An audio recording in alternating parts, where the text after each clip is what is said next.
नमस्कार, times time नव भारत पर आपका स्वागत है। आपके साथ मैं हूं राकेश पांडे। शाम के 5 बजने वाले हैं। वक्त हो गया है देश के सबसे पसंदीदा डिबेट शो राष्ट्रवाद का। राष्ट्रवाद यानी देश से बढ़कर कुछ नहीं। देश में अगर मुस्लिम महिलाओं के हक की बात आती है तो तथाकथित मौलाना विरोध में सबसे आगे खड़े क्यों हो जाते हैं? संवैधानिक तरीके से हक की बात अगर देश की सबसे बड़ी अदालत कर रही है तो फिर उसमें पर्सनल लॉ या फिर शरीयत का राग अलापा क्यों जाता है? यह सवाल इसलिए क्योंकि आज सुप्रीम कोर्ट ने महिलाओं के हक में बड़ा फैसला दिया, बड़ा आदेश दिया। सुप्रीम कोर्ट ने आदेश दिया कि सभी तलाकशुदा महिलाएं यानी मुस्लिम महिलाएं भी गुजारा भत्ता पाने के लिए पति के खिलाफ याचिका दायर कर सकती हैं, यानी वो इसके अधिकारी। कोर्ट के इस फैसले ने 1986 के शाहबानो केस की यादें ताजा कर दी हैं, जिसमें शाहबानो पर कोर्ट के फैसले को तब की राजीव गांधी सरकार ने पलट दिया था संसद में कानून लाकर। लेकिन आज 38 साल बाद सुप्रीम कोर्ट के फैसले ने मुस्लिम महिलाओं को बड़ी राहत दी। बीजेपी अब इस पर कांग्रेस से माफी की मांग कर रही है, तो दूसरी ओर शरीयत का राग अलाप कर सुप्रीम कोर्ट के फैसले के विरोध में तथाकथित मौलाना आवाज बुलंद कर रहे हैं। ऐसे में सवाल है कि महिला सम्मान या महिला हित पर मौलानाओं के दिल क्यों जल रहे हैं? आज इस मुद्दे पर हम करेंगे डिबेट, लेकिन पहले रिपोर्टिंग।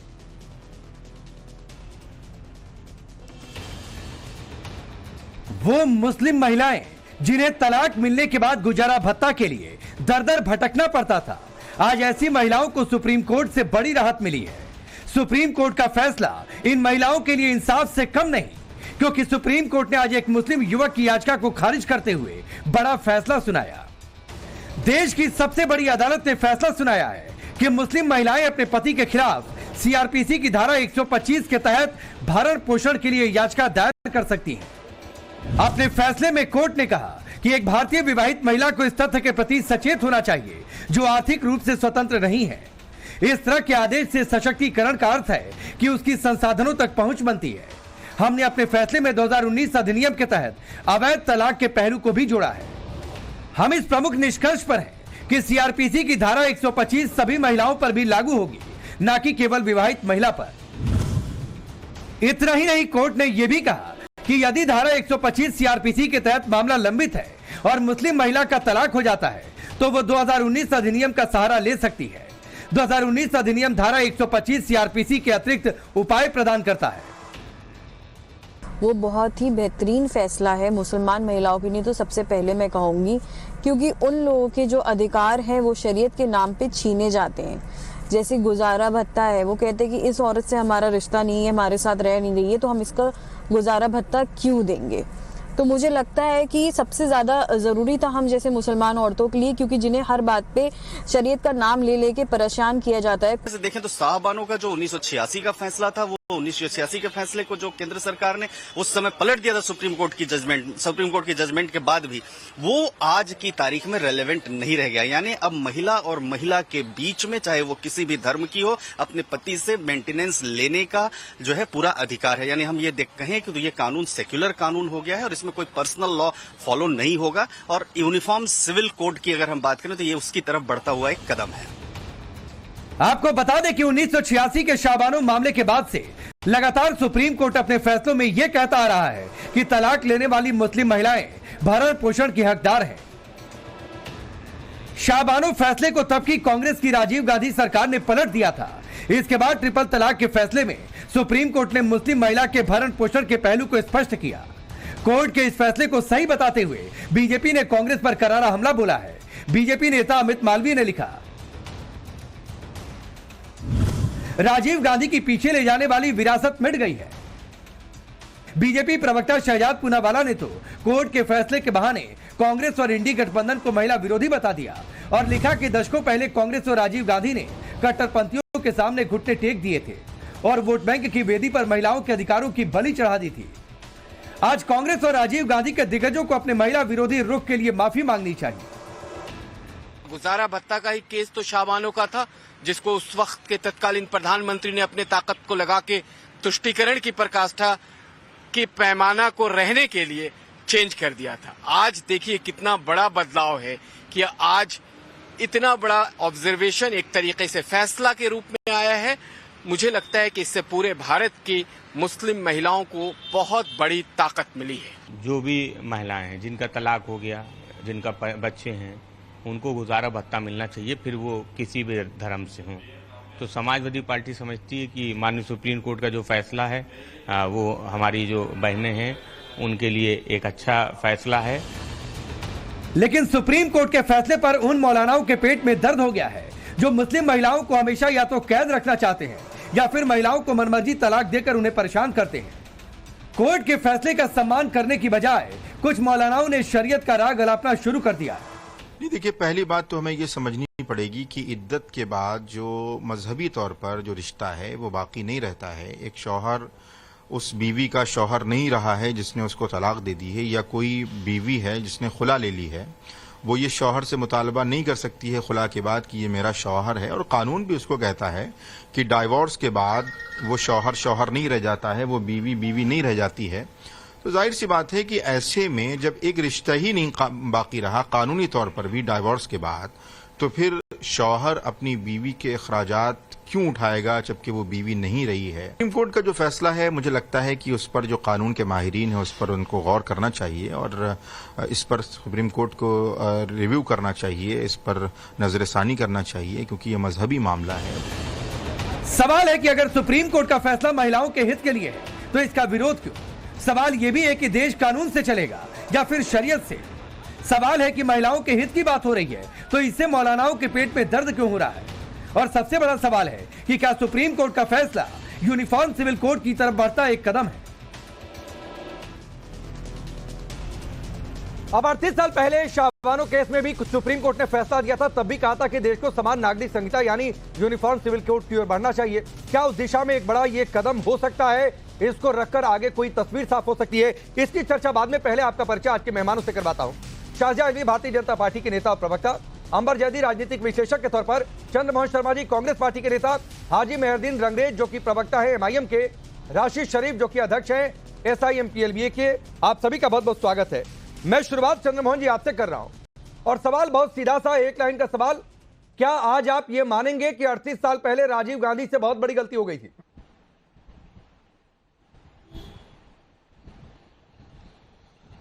सवाल राजीव गांधी जी से क्या गलती होगी थी नहीं, सवाल यह है कि आज की सरकार अपने आप में सक्षम क्यों नहीं है कि कोई फैसला करने के बाद वो अपने निर्णय को अपने ऊपर नहीं ले पाती और दूसरे परिप्रेक्ष्य में चली जाती है। क्या इतनी कमजोर सरकार है? क्या इतना कमजोर नेतृत्व है कि 10 साल के बाद दूसरी बार अगर अल्पमत में आने वाली सरकार कोई डिसीजन कोर्ट करती है, उसका इतना हौसला भी नहीं हो पाता कि ये उस डिसीजन को अपना कहे और उसके लिए समन्वय के लिए वो 25 से 30 साल या 65 साल में चली जाती है? तो दायित्व तो और सवाल तो सरकार से बनता है। सर, सरकार अल्पमत में है नहीं है, ये आप लोगों का शिगुफा पुराना है। मैं उधर जाकर डिबेट को डिरेल नहीं करने दूंगा। एक बात आप जान लीजिए सर, मैंने एक लाइन का सवाल पूछा और सवाल मेरा आज का पहला यही है कि क्या 38 साल पहले राजीव गांधी से गलती हुई थी कि नहीं हुई थी? सुप्रीम कोर्ट का फैसला पलट। राकेश जी, मैं भी आपका जो एजेंडा उसको पूरा नहीं, मेरा कौन सा एजेंडा है? हिंदुस्तान का ही रहने दूंगा। नहीं, एजेंडा कहां से चंद्रमोहन जी? मैं मुस्लिम महिलाओं के हक की बात कर रहा हूं, तो आपको एजेंडा लगता है ये मेरा? और अगर आपको लगता है तो मान लीजिए कि एजेंडा है, मान लीजिए कि एजेंडा है मुस्लिम बहनों के हक की आवाज में, हक के लिए मैं आवाज उठा रहा हूं, मेरा आज का एजेंडा है। मान लीजिए मैंने जिस बात को किया, जिस नहीं किस बात का? कोर्ट का फैसला है ना, सरकार का फैसला है चंद्रमोहन जी। तो देश की महिलाएं कोर्ट जाती, मैं दे तो रहा हूं जवाब मेरी सरकार। मैं तो सरकार पहले ये बता दीजिए, सरकार पहले ये बता दीजिए कि राजीव गांधी से गलती हुई थी कि नहीं हुई थी, फिर मैं दूसरा सवाल आपसे पूछूंगा। जानती हैं, मैं आपसे जवाब कर रहा हूं, मैं भी तो जवाब कर रहा हूं कि आज की सरकार से गलती हुई कि नहीं हुई थी कि देश के अंदर महिलाओं का सम्मान नहीं है, महिलाओं को नग्न घुमाया जाता है मणिपुर में। नहीं प्लीज आप मणिपुर बोलेंगे चंद्रमोहन जी, मैं कुछ बिहार जाऊंगा जहां पर मुस्लिम महिला की नग्न परेड करा दिया गया। मैं नहीं जाना चाहता हूं उस डिबेट में, मैं मणिपुर या बंगाल पर डिबेट नहीं कर रहा हूं आपके। नहीं, आप मणिपुर जाएंगे, मैं बंगाल चला जाऊंगा, आप चंद्रमोहन जी चुप हो जाएंगे, लेकिन मैं आपको चुप नहीं कराना चाहता हूं। राजीव गांधी से गलती हुई थी कि नहीं हुई थी? नंबर 1 सवाल। नंबर 2 सवाल, क्या कांग्रेस पार्टी इस फेवर में है कि मुस्लिम महिलाओं को गुजारा भत्ता मिले, हाँ या ना? देखिए, महिलाओं को उनका गुजारा भत्ता मिलना चाहिए, इसके लिए हम सब हर नागरिक और कांग्रेस पार्टी चाहती है। लेकिन राजीव गांधी ने सरकार भाजपा तब क्यों राजीव गांधी ने फैसला पलट दिया था? तो देश के अंदर तो देश के अंदर जो महिलाओं को नग्न घुमाया गया था, अरे सर प्लीज उसके ऊपर चंद्रमोहन जी हाथ जोड़कर सर आपसे कह रहा हूं, टॉपिक बता दिया जाता है। मैं मणिपुर या बंगाल पर डिबेट नहीं कर रहा हूं सर, प्लीज आप जितनी बार मणिपुर कहेंगे मैं बंगाल के आंकड़े आपके सामने रख दूंगा, आप जवाब नहीं दे पाएंगे। अपनी पार्टी में अपने देश का, मैं अपनी पार्टी अपनी देश का नेतृत्व कर रहा हूं, तो करिए ना सर अपनी पार्टी का नेतृत्व, उसी के लिए आपको बुलाया है।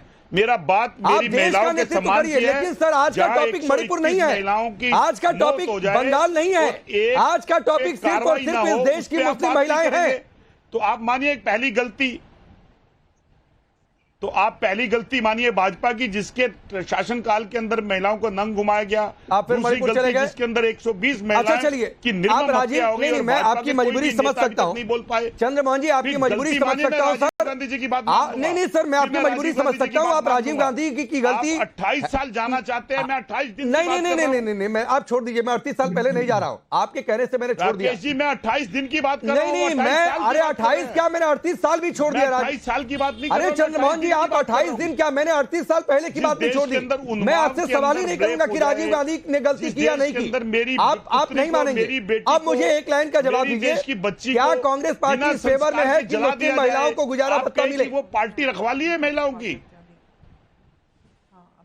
देखिए बिल्कुल मैंने क्या बोला, बिल्कुल एक राष्ट्रवादी होने के नाते महिलाओं को उसका हक मिलना चाहिए। अगर उसके साथ कोई अनैतिकता होती है तो उसका, अरे तलाक हो गया भाई, अनैतिकता की बातचीत थोड़े नहीं हो रही है। तलाक के बाद गुजारा भत्ता मिले कि नहीं मिले, अब आप अनैतिकता पता नहीं कहां चले जाएंगे। देखिए आपका राष्ट्रवाद 120 महिलाओं पे नहीं बोल रहा, आपका राष्ट्रवाद देश की उस, अरे आपका राष्ट्रवाद बंगाल पर नहीं बोल रहा है, मणिपुर की आवाज हमने सबसे पहले उठाई थी चंद्रमोहन जी, इसलिए प्लीज राष्ट्रवाद की शिक्षा मत दीजिए मुझे। नहीं सर, मेरे शो में राष्ट्रवाद की शिक्षा मत दीजिए। अंबर जैदी मैं आ रहा हूं, लेकिन चूंकि पॉलिटिकल से बात उठी थी इसलिए शारजा इल्मी पहले आपका रिप्लाई। ये राजीव गांधी की गलती थी नहीं थी मानेंगे नहीं, मैंने पूछा कि भाई तलाक के बाद गुजारा भत्ता मिलना चाहिए नहीं मिलना चाहिए। देखिए मैं आपके शो में मैं साफ तौर से बिल्कुल जी राकेश जी, मैं आपके शो में पूरी तरह से ये साफ करना चाहती हूँ कि चाहे कोई भी कितनी कोशिश करे इस मौजू से भागने की या पतली सड़क से कटने की, मैं होने नहीं दूंगी। मैं पूरी तरह से इस फैसले की बात क्यों करूंगी, क्योंकि ना सिर्फ ऐतिहासिक फैसला है लेकिन वही मुसलमान और वही मुसलमानों के हित की। शाजिया की आवाज के साथ दिक्कत है। अंबर आप बोलिए, अंबर जैदी बैठे हैं आपको। जी देखिए राकेश, ये बहुत ही महत्वपूर्ण है, मुझे लगता है कि ट्रिपल तलाक से भी एक बड़ा रिलीफ है ये मुस्लिम महिलाओं के लिए, क्योंकि जो आई थिंक आवाज आ रही है शाजिया जी की। शाजिया आपको आवाज आ रही है मेरी? आगे बढ़ाऊं? जी मुझे आपकी आवाज आ रही है अच्छी तरह से। बोलिए, नेटवर्क चला गया था, अपनी बात पूरी करिए फिर अंबर आ रहा हूं। जी चाहे जितनी भी कोशिश करें, हमारे सारे नेता जो यहाँ मौजूद हैं, कोई अपने को राजनीतिक विश्लेषक कहते हैं, कोई मजहब के ठेकेदार बनके आ जाते हैं और बात करते हैं मुसलमान परस्ती की, इसलिए ये भाग रहे हैं आज की इस चर्चा से, क्योंकि उनकी सारी असलियत का पर्दाफाश हो चुका है और इसीलिए डर के मारे वो बार बार या तो मणिपुर भाग रहे हैं या इधर उधर भाग रहे हैं। मैं आपके राकेश जी बता दूं, मैं इनको पतली गली से कटने नहीं दूंगी। मैं बताऊंगी एक बार नहीं 100 बार। और ये जो आज का फैसला है ये वाकई में ऐतिहासिक फैसला तो है, लेकिन ये सिर्फ मुसलमान परस्त कहने वाले लोगों के लिए खास तौर से लिए समझने की बात है कि जो असली मुसलमान माइनॉरिटी है, यानी कि वो मुस्लिम महिला जो अल्पसंख्यक में भी अल्पसंख्यक है, जो माइनॉरिटी है विद इन अ माइनॉरिटी, उसके साथ किस तरह से धोखा और छलावा इन सब लोगों ने मिलकर किया है। किस तरह से वोट बैंक की राजनीति के चलते उन्होंने ना तो संविधान की फिक्र की, ना इस्लाम की फिक्र की और ना ही उस महिला की फिक्र की, क्योंकि उनको लगा जैसे कि all India Muslim law board के प्रेशर के चलते शाहबानो मामले में जो ऐतिहासिक फैसला तब की सुप्रीम कोर्ट में 85 के वर्डिक्ट में आया था कि एक मुस्लिम महिला भी एक भारतीय नागरिक है, सिर्फ पर्सनल लॉ से उसे गाइड नहीं किया जाएगा। देश का संविधान जो असली संविधान है, जो कानून है, उसका भी फायदा वो महिला ले सकती है, चाहे वो मुसलमान ही क्यों ना हो। उसके तहत साफ तौर से कहा गया है कि जो गुजारा भत्ता होता है, यानी कि जो मुसलमान तलाकशुदा महिला है उसको भत्ता मिलेगा। ठीक वो है, कानूनी ठीक है शाजिया, प्रावधान मैं का आऊंगा। सियासी अंबर, थोड़ा सा 1 मिनट समय दे 125 दीजिए। का मैं इस्तेमाल एक क्विक रिप्लाई मेहरदीन से और राशिद शरीफ साहब से लेना चाहता हूं। मेहरदीन, सबसे पहले सुप्रीम कोर्ट का फैसला आपको ठीक लगा ना? बुरा तो नहीं लगा? नहीं, सुप्रीम कोर्ट का फैसला तो कोई अंतिम फैसला तो हो नहीं सकता, क्योंकि दो जजों की बेंच ने ये फैसला दिया है। फिर किसका इसके अंतिम खिलाफ फैसला जो होता है? रिव्यू पिटीशन करेंगे। अभी देखिए, अभी रास्ता खुला है। अभी आप जो है इतना एकदम ही कोई सारी चीजों को, अरे तो और ये आपको, जो महिलाओं की, अरे मैंने ये पूछा बीजेपी जो मेहरदीन भाई महिला- कि आपको अरे ये राशिद फैसला भाई, लगा बात तो कैसे? पूरी होने दीजिए। बाकी सवाल बाद में करूंगा। मैं पूछ रहा हूं आपको फैसला लगा कैसे? नहीं, हम तो इस फैसले के विरोध कर रहे हैं। क्यों? गलत फैसला है। क्यों? इसके खिलाफ हम जो है 2 याचिका भी लगाएंगे और अरे विरोध में क्यों है ये बता सुप्रीम कोर्ट के दीजिए। चीफ जस्टिस से बात करेंगे। विरोध में क्यों है मैं ये बता बता दीजिए। दूं, विरोध में बता रहा हूं। जब आप मुस्लिम महिलाओं की बात करते हैं तो हमारी हिंदू महिला बहनों की बात क्यों नहीं करते? और जिस अरे औरत तो का यहाँ जब मिलता है भाई तलाक हो तलाकशुदा जाता है, महिलाओं को हमारे गुजारा भत्ता।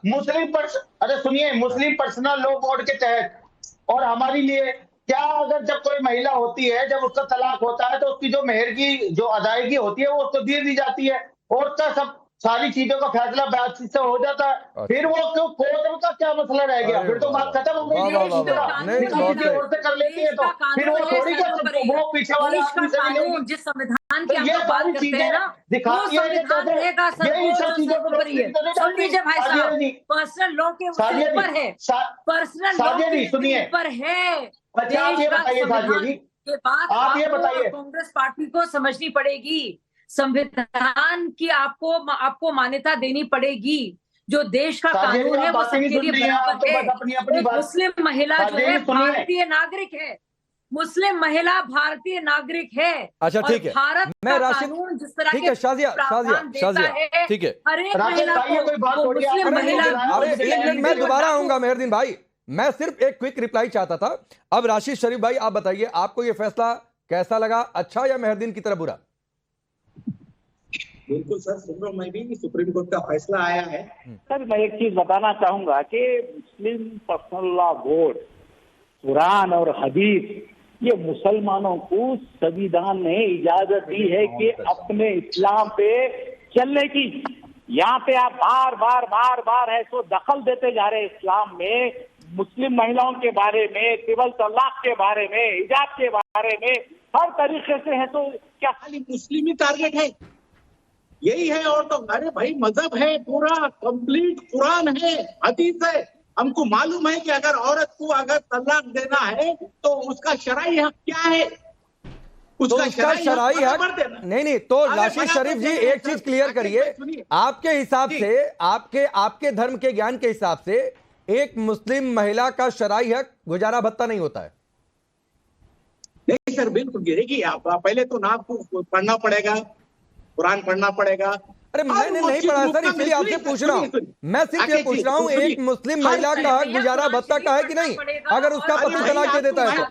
अरे सर, आप पहले तो तलाक लेना ही नहीं है। एक मिनट सुनिए, पहले तो आप तलाक लेना ही नहीं है, आप खुला लेना ही नहीं है। आपको शादी करनी तो निभाना है, बच्चे होंगे आपके, बच्चों का फ्यूचर देखिए। शाजिया, एक चीज जरा क्लियर हो जाए। राशिद शरीफ भाई, अरे सुनिए ना, मैं तलाक होना चाहिए नहीं होना चाहिए इस पर डिबेट नहीं कर रहा हूँ भाई। मुझे सिर्फ एक बात बताइए कि आपके हिसाब से जो मुस्लिम महिलाओं का शरई हक तलाक के बाद मेंटेनेंस का है कि नहीं है? कोशिश कर रहे हैं। नहीं है, बिल्कुल नहीं है। जब तलाक हो जाता है, अब चलिए अंबर बताइए। अब रुक जाइए, अब एक मुस्लिम महिला ही आपको जवाब देगी ना, रुक जाइए। और संजोग ये है कि दोनों मुस्लिम महिलाएं, शाजिया भी मुस्लिम है और ये भी मुस्लिम है। बोलिए अंबर जदी, ये कह रहे हैं मुस्लिम महिलाओं का शरई हक नहीं है, मैं सबसे पहले तो मैं राशिद साहब की बात का जवाब दूंगी, फिर मैं चंद्रमोहन जी के भी जो उन्होंने सवाल उठाए थे उस पर भी आऊंगी। सबसे पहली बात तो ये कि हम भारत में रहते हैं और भारत संविधान से चलता है। संविधान में हर एक भारत के नागरिक को समान अधिकार दिया है और उस समान अधिकार मिलने की दिशा में ये जो फैसला आया है, ये बहुत बड़ा एक रिलीफ है। मैं ट्रिपल तलाक से भी बड़ा रिलीफ इस फैसले को मानती हूँ, क्योंकि ट्रिपल तलाक मिल जाने के बाद भी महिलाओं को मेंटेनेंस, जो उनकी फाइनेंशियल सिक्योरिटी थी, उसकी अश्योरेंस नहीं थी। तो ये बहुत बड़ा फैसला है। दूसरी बात, आप कहते हैं कि आपने कुरान नहीं पढ़ा, आपने शरीयत नहीं पढ़ी, और जो हमारे धर्म में मुदाखलत है और ये सारा जो धर्म का अधिकार है फॉलो करने का, हमें दिया हुआ है। सबसे पहली बात तो मुस्लिम महिलाओं के जो बेसिक राइट्स हैं वो आपका धर्म नहीं है। अगर सारे ही शरीयत आपको इस्लाम मानते हैं तो आप सबसे पहले क्रिमिनल कोड प्रोसीजर और जितने भी फाइनेंशियल लॉज है, टैक्स लॉज है, उनको मानना शुरू कर दीजिए। आप 80% तो आप भारत का संविधान मानेंगे, और जहां पर मुस्लिम महिलाओं के अधिकारों की बात आती है तो आप कहेंगे आप शरीयत में मुदाखलत नहीं करते, हमारी मुस्लिम पर्सनल लॉ बोर्ड को अधिकार दिया हुआ है। मुस्लिम पर्सनल लॉ बोर्ड कोई भी नहीं होता है, वो मौलानाओं का एक बोर्ड बनाया हुआ है, एक ग्रुप बनाया हुआ है आपने, जिसमें आप भारत में महिलाओं के ऊपर अपनी बपौती लागू करना चाहते हैं। एक एनजीओ के पास कोई भी अधिकार नहीं है कि जो भारत की मुस्लिम महिलाओं के ऊपर इस तरह से दादागिरी चलाएं। हम भारत के नागरिक हैं, हमें संविधान से अधिकार चाहिए, आप कोई भी नहीं होती है। और दूसरी बात, चंद्रमोहन साहब ने कहा कि मैं अपने पार्टी का एजेंडा आगे बढ़ा रहा हूं, और बिल्कुल आपकी पार्टी का एजेंडा यही रहा। हम सब जानते हैं 8 साल पहले आपने भारत की एक वृद्ध मुस्लिम महिला के साथ जो किया था वो पूरे देश ने देखा, वो आपकी पार्टी का एजेंडा था। दूसरी बात आपने कहा कि ये जो फैसला है पीएम मोदी नहीं मानते कि ये फैसला जो कोर्ट का है वो कोर्ट का फैसला, आप मेरी बात में आपके बीच में नहीं बोली थी, आपने कहा कि पीएम मोदी क्यों नहीं मान लेते कि कोर्ट का फैसला आपका फैसला है। इसका मतलब ये कि जो कोर्ट ने फैसला दिया था आपने आपके मुताबिक नहीं था, इसलिए आपकी सरकार ने उस फैसले को बदला। ये आपकी मानसिकता, आप मोहब्बत की दुकान आप मैंने ये कहा ही नहीं, आप झूठ बोल रही हैं, गलत बोल रही हैं, अभी रिपीट चेक करिए। मोहब्बत की मेरा ऐसा कहा ही नहीं, मैंने पार्टी का, मैंने बोला देश की बात। आप वो हिंसक मुसलमान जो देश में उन्माद फैलाने की कोशिश करते हैं, संसद के पटल से अंबर आपने चंद्रमोहन जी को कोट किया, इसके बाद राशिद शरीफ आऊंगा और मेहरदीन आपके पास भी। चंद्रमोहन जी जवाब कुछ देना चाहते हैं, लेकिन चंद्रमोहन जी एक बात और बता दूं सर, आपने ये तो कहा था कि मैं अपनी पार्टी का एजेंडा आगे बढ़ा रहा हूं, किस संदर्भ में कहा था ये आप क्लियर कर दीजिए, बोलिए। बिल्कुल इन्होंने सच कहा कि अपनी पार्टी का एजेंडा बढ़ा रहे हैं, बिल्कुल मैं अग्री करती हूं, बिल्कुल मैं अंबर जी को बोल एजेंडा बढ़ा रहे हैं। तो 40 साल से अंबर जी, अंबर सुन लीजिए, बोलिए चंद्रमोहन जी, जल्दी से रिप्लाई करिए, फिर मुझे आगे बढ़िए, जल्दी बोलिए।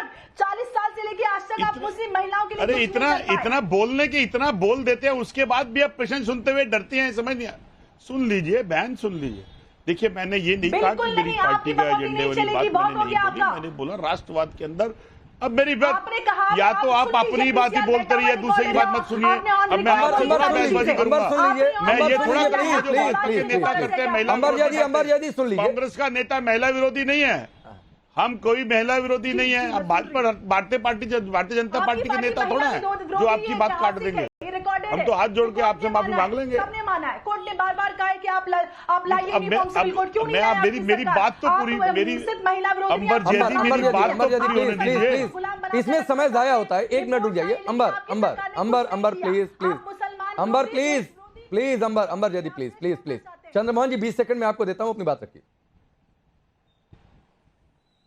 देखिए हाँ, मैंने कोई ऐसी बात नहीं करी कि मैंने अपनी पार्टी का एजेंडा जता रहा हूं। मेरे बेसिक क्या है कि जिस राष्ट्रवाद की बात करी जा रही थी, उस राष्ट्रवाद में मैंने बात है कि जहां देश के अंदर महिलाओं का सम्मान होना चाहिए, जहां महिलाओं को नंग घुमाया जाता है और पार्टी के बड़े नेता भाजपा के चुप बैठे रहते हैं, वो राष्ट्रवाद, मैं उस राष्ट्रवाद का अगेंस्ट हूं और उस राष्ट्रवाद के फेवर में कोई महिलाओं का सम्मान होना चाहिए। आपको फिर मान लेना चाहिए था शुरू में कि शाबानो केस में सुप्रीम कोर्ट का फैसला पलटकर शाबानो को गुजारा भत्ता से महरूम करके अलग करके ये गलती हो गई थी, तब मुस्लिम महिलाओं के अधिकार की रक्षा नहीं हुई थी। ये फिर आपको शुरू में मान लेना चाहिए था। ठीक है, रुक जाइए मेहरदीन, 25 साल के जिस शरीयत का हवाला राशिद शरीफ दे रहे हैं और जिस शरीयत का हवाला आप दे रहे हैं, क्या आपको नहीं लगता है सर कि बार बार शरीयत का नाम लेकर आप मुस्लिम महिलाओं का अधिकार दरअसल छीनते हैं? शरीयत भी नहीं पढ़ के आते। शरीयत के हिसाब से जब तक वो महिला दूसरी शादी नहीं करती, जब तक उसके खर्चे की, गुजारे भत्ते की सारी जिम्मेदारी उस शौहर के ऊपर होती है जो उसको तलाक देता है। आप ना शरीयत सही से पढ़े हो ना ही संविधान, आप पता नहीं क्या ही एजेंडा पढ़ के यहाँ पर बैठे हुए। अरे मेरी बात सुनिए, दोनों जगहों की अलग अलग राय है।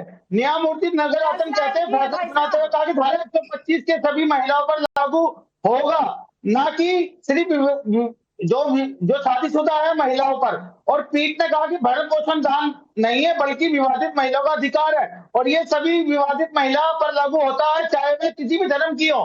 तो 2 जज हैं, दोनों की राय अलग है, एक की राय दूसरी है, एक की राय दूसरी है। आप जो ये प्रोपेगेंडा सुनिए ना सर मेहरदीन भाई, आप जो फैसले कोर्ट कर रहे हैं, 1 मिनट अंबर इनको कुछ आईना और दिखाने दीजिए। मेहरदीन अंग्रेज सुनिए सर, एक तो सभी धर्मों के महिलाओं की बात है, और अगर आप नहीं सुनिए, आपको कुछ और बता देता हूं, एक मिनट, आपको कुछ और बता देता हूं, आपकी जानकारी थोड़ी दुरुस्त हो जाएगी। अरे रुकिए भाई, रुकिए, अब सुन लीजिए, रुकिए, अरे रुकिए मेहरदीन, रुकिए, चिल्लाते नहीं है सर, रुकिए। मद्रास हाईकोर्ट का, अरे रुक जाइए भाई, रुकिए, शायद आपको अच्छा नहीं लगेगा लेकिन मद्रास, अरे सबकी राय बनाइए, रुकिए मद्रास, अरे सुनिए प्लीज मेहरदीन, मुझे मजबूर मत करिए कि मैं आपकी आवाज डाउन करवाऊं, प्लीज शांत हो जाइए, प्लीज शांत होइए। मद्रास हाईकोर्ट का फैसला, शरीयत काउंसिल तलाक का सर्टिफिकेट नहीं दे सकती है। शरीयत काउंसिल ना तो कोर्ट है ना मध्यस्थ है, खुला का सर्टिफिकेट नहीं दे सकती, नंबर 1। बॉम्बे हाईकोर्ट का फैसला, इससे पहले तलाकशुदा मुस्लिम महिला के दोबारा शादी करने पर भी वो गुजारा भत्ता का अधिकार है। यहां तक बॉम्बे हाईकोर्ट ने कहा था महिलाओं के अधिकारों का सुरक्षा कानून 1986 MWPA, इसके तहत गुजारा भत्ता पाने की हकदार है एक मुस्लिम महिला। तो इससे पहले भी फैसला है सर, आप लोग आगे नहीं बढ़ते हैं मुस्लिम महिलाओं के लिए। सुनिए, अरे राकेश भाई, आप देखिए मेरी बात सुनिए, जब किसी व्यक्ति का किसी महिला के साथ में तलाक हो जाता है तो उसका गुजारा भत्ता जो भी होता है वो एक साथ दे दिया जाता है।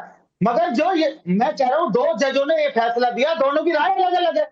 भाई सुनिए, राजीव गांधी के समय संवैधानिक पीठ ने फैसला दिया था, मेहरदीन अंग्रेज, संवैधानिक पीठ ने फैसला दिया था राजीव गांधी के समय।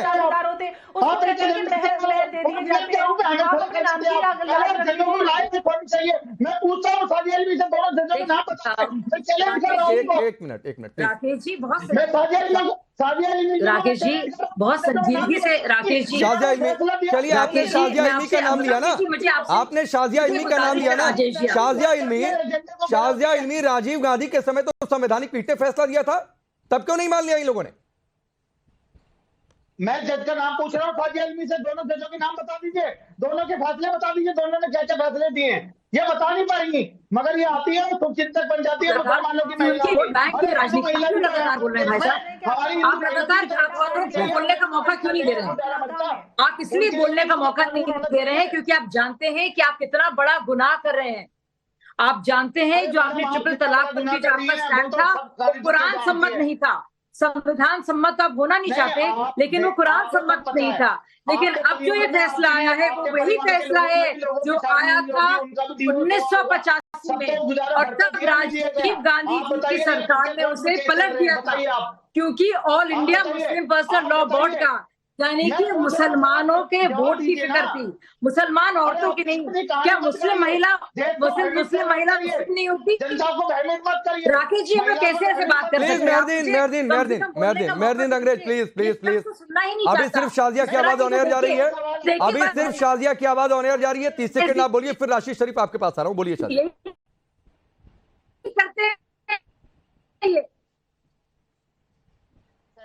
मुस्लिम महिला मुस्लिम नहीं है क्या? एक मुस्लिम महिला भारतीय नागरिक नहीं है क्या? वो सारे प्रावधान जो और महिलाओं को हमारा संविधान देता है, क्या एक मुस्लिम महिला को नहीं मिलने चाहिए? क्या वो पार्टियां सिर्फ इसलिए मुस्लिम महिलाओं को अलग रखेंगी क्योंकि उनको वोट बैंक की राजनीति करनी है? क्या इसलिए क्योंकि ऑल इंडिया मुस्लिम बोर्ड के जो धर्म के ठेकेदार बने, खुद को मौलाना कहते हुए लोग जो बाकायदा ठेकेदारी करते हैं वोटों की, क्या वो करेंगे फैसला कि देश की मुस्लिम महिलाएं कैसे रहेंगी? देश का सर्वोच्च न्यायालय कह रहा है, एक बार नहीं कई बार, और मैं आपको आश्वासन दे रही हूँ राकेश जी, हमारी सरकार जो है राजीव गांधी जी की सरकार की तरह नहीं है, वो मुसलमान महिलाओं के साथ उठी है, और मुसलमान महिला भी भारतीय नागरिक है, और मुसलमान महिला भी। ठीक है शाजिया, ठीक है। मेहरदीन प्लीज सर, प्लीज पीछे से कमेंट्री मत किया करिए, मुझे बिल्कुल अच्छा नहीं लगता है कोई ना चुप हो जाए बार बार कहने पर कि फिर उसकी आवाज डाउन करवाइए, प्लीज। अभी मैं राशिद शरीफ के पास जा रहा हूं। राशिद शरीफ, शरीयत का नाम लेना, पर्सनल लॉ की दलील देना, सर ये सब कुछ नहीं चलने वाला है। नंबर 1 बात है, क्योंकि कोर्ट ने यह फैसला दिया है कि मुस्लिम महिलाओं का अधिकार है उनको गुजारा भत्ता मिले।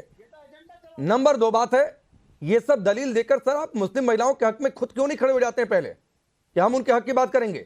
इतनी दिक्कत क्या है मुस्लिम महिलाओं से? राकेश जी, मुस्लिम पर्सनल लॉ बोर्ड कोई बोर्ड ऐसा नहीं है कि पूरे मुसलमान है। तो आप एक बात देखिए, जो तलाक की बात हो रही है यहाँ पे जब हम है सो उनका महर अदा कर देते हैं, उसके बाद हमारा उनका ताल्लुक नहीं होता। तो महर की रकम अदा कर देना ये काफी है आपके हिसाब से? नहीं सर, आप देखिए, अगर पहले तो एक चीज मैं आपको बताना चाह रहा हूँ। नहीं, मैं अंबर से पूछ ले रहा हूँ, समय थोड़ा सा कम है। अंबर जदी बतौर एक मुस्लिम महिला बताइए, मेहर की रकम अदा कर देना ये काफी है एक महिला के लिए, बात के गुजारा भत्ता के लिए? जीवन चला लेगी, बच्चों को पाल लेगी? बोलिए अमर जी। सबसे पहली बात तो ये है, बिल्कुल राकेश, सबसे पहली बात तो ये है कि ये इस्लाम के हिसाब से महर ही नहीं तय करते। महर तय होता है एक मर्द की हैसियत के हिसाब से 1400 साल पुराना मिनिमम जो आज के डेट में 50 से 30 हजार बनता है वो तय कर देते हैं और उसको देकर ये कहते हैं कि हमने महर अदा कर दिया और आपके हमारी जिम्मेदारी खत्म। और इस्लाम कहता है कि तलाक के बाद भी बीवी और बच्चे की जिम्मेदारी आपकी है। ये बात आप नहीं मानेंगे। जहां पर आपको छुटकारा मिल रहा है, महिलाओं को एक्सप्लॉइट करने का अधिकार मिल रहा है, उस पर आप इस्लाम इस्लाम इस्लाम करके अपनी मनमानी करते रहेंगे। मनमानी नहीं चलेगी भाई साहब। कोर्ट ने फैसला दे दिया है, पहले भी आज भी, और आगे यूनिफॉर्म सिविल कोड आएगा। आपकी बकौती नहीं चलने वाली है। End of the story. आपका गेम खत्म हो चुका है। आप महिलाएं अपना अधिकार मांगेगी। आप इस्लाम के नाम पर महिलाओं को डराकर उनके अधिकारों से वंचित नहीं रख सकते। ठीक है राशिद शरीफ और मेहरदीन भाई, एक चीज जरूर है और वो सवाल रह भी गया कि आप लोगों की बौखलाहट क्या इसलिए है क्योंकि इससे यूसीसी की तस्वीर साफ हो जाएगी। ये चर्चा आगे बढ़ेगी। फिलहाल वक्त इतना ही। आप सभी का बहुत बहुत शुक्रिया।